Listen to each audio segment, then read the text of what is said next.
Let's start moving this into our front-end part, or our view part here. So in my to-do view, I'm going to mark these things out. So all the way from this, all the way down here. So this is basically what I want to import in, right? I still want to use my unmounted in here. I only want to call it when I'm in here. So I'm going to take this and I'm going to do a mark. How do I do this? Keyboard, there we go.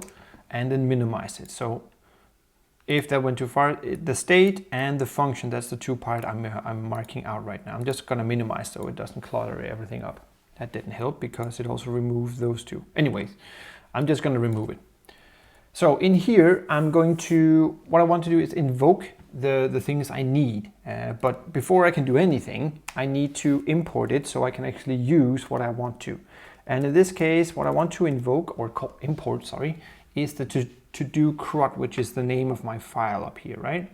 So I'm going to do import to-do and those two brackets here and modules, and then the name of the file, to-do CRUD. You don't need to type JS, you can if you want to, but it'll figure it out by itself. So this is the first part to do. So import, just like you would if you were importing a component into it. And that's what we need for now. And again, this will go into this file here and like read everything. So inside our setup now, we're going to do destructuring, not destructing, for the functions here. So I'm going to create a const and use my curly brackets here. And I just want to, there's only two things in here, right? So it's a little bit weird, but I'm going to add more to it. I want to grab our to do all, like get all to do's, and I want to grab the state one as well. So those are the two things I want to grab from this exported function that we exported down here, which was the name of get to do's. So here, state and get all to do's.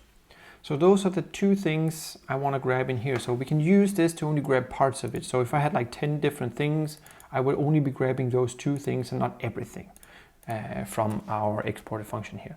I'm going to set this equal to be to do CRUD, like so the system knows what it is. Good. So here, if I click save now, we'll have some issues, but we can just actually go through them.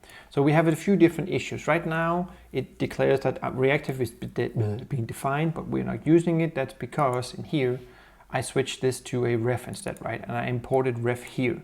So I don't need my reactive in here anymore because I'm not using it for anything. So I'm going to just delete this now. So that's first error. So here we have get all to do's and get all as an issue, right? So this is assigned a value, but it's never used. And this is not defined because it doesn't exist anymore because I just deleted it. So we need to change the unmounted one to the new one. So instead of being get all, we need to get all to do. And we need to expose this down here with our return. And then when we mount it, we are going to call it here. So this will hopefully work. So I'm going back to my browser. And when I refresh, you can see I have the same as I had before. So we have Barton skating from the Mongo database. And just because we can, let's just quickly add one more. So we have multiple ones in here. Do I still have a post up here? So post new, send, let's see if this works. So now we should have 3 when I do a refresh, right? So 2, 3. So now we have Flanders and go to Canada, right? That was the basic one that is being put into our routes. Cool. So now we exported our function, and instead of having all the functionality inside the component, what we kind of did now is we created our own state management system, sort of like Vue3. But I wanted to not use Vue3 because of all the actions, mutations and so on. It's still good, but I kind of prefer this way here so I can better use, in my mind at least, reusable components. So just create them in here, put them together, so separation of concerns and so on, have them close together where everything fits together, and then just using them when we want to. All right, see you in the next video.